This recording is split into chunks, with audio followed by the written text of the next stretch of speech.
Hello दोस्तों, एक बार फिर से स्वागत है आपका मेरे चैनल द हॉरिफाइंग टेल्स पर एक नई घटना के साथ, जो हमारे एक सब्सक्राइबर ने भेजी है।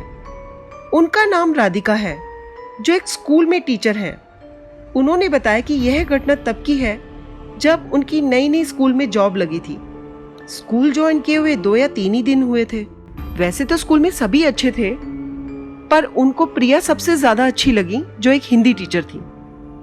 एक दिन की बात है, मैं अपने स्टूडेंट्स को स्मार्ट बोर्ड पर एक चैप्टर समझा रही थी कि अचानक प्रिया मेरे पास आई और बोली कि उसे पूना अपने घर जाना पड़ेगा। उसके पापा को हार्ट अटैक आया है और प्रिंसिपल ने उसकी कुछ ड्यूटीज मुझे दे दी, जिसकी वजह से मेरे पास बहुत सारा काम पेंडिंग हो गया। अगले दिन स्कूल आकर पता चला कि हम सब टीचर्स को नेक्स्ट सेशन एग्जाम की डेट शीट बच्चों में सर्कुलेट करनी है। सर्कुलेट करने के बाद हम सब टीचर्स को एक्स्ट्रा वर्क करने के लिए स्कूल में ही रोक लिया गया। काम खत्म करते करते शाम के 4 बज चुके थे और धीरे धीरे सब टीचर्स कल मिलते हैं कहकर घर जाने लगे। उस वक्त मैं स्कूल के 3rd फ्लोर, जहां सिर्फ टीचर्स और स्कूल स्टाफ का ही जाना अलाउड था, मैं बैठी अपना काम कर रही थी। वहां पे उस रूम में एक आधी खिड़की थी, बट वो पूरी तरह से बंद थी। उसकी वजह से कोई ज्यादा रोशनी भी नहीं थी रूम में, और मैं बैठे अपना काम कर रही थी। और मैंने सोचा कि मुझे काम का बर्डन ज्यादा हो जाएगा, तो मुझे अपना काम आज ही खत्म कर लेना चाहिए। काम करते करते मुझे अचानक से ऐसा लगा कि कोई सामने से निकला है। फिर मैंने सोचा मेरे मन का वहम होगा। हालांकि नीचे वाले फ्लोर में कुछ जूनियर टीचर्स भी थे, पर मेरे वाले फ्लोर के सभी टीचर्स जा चुके थे।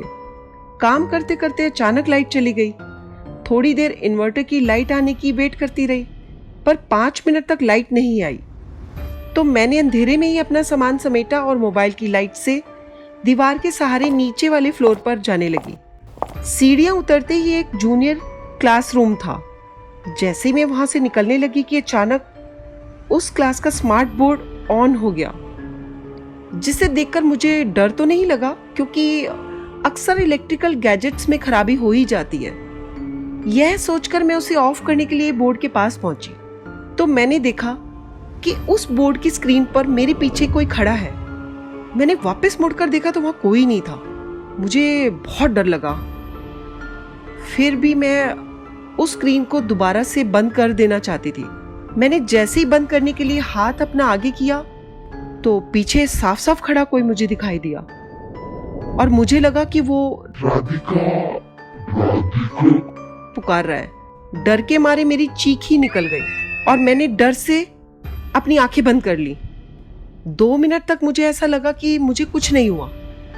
मैंने आंखें खोलकर देखा तो लाइट आ चुकी थी। लाइट आते देख मैं अपना बैग लेकर मैं वहां से भागती हुई नीचे के फ्लोर पर आ गई।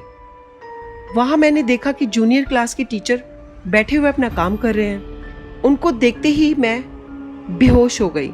होश तब आया जब किसी ने मेरे चेहरे पर पानी डालकर उठाया।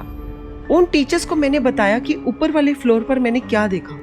मेरी बात सुनकर एक टीचर ने हिचकिचाते हुए बताया कि 1 साल पहले किसी टीचर ने वहां के फ्लोर पर अपनी जान घर की तंगी की वजह से दे दी थी।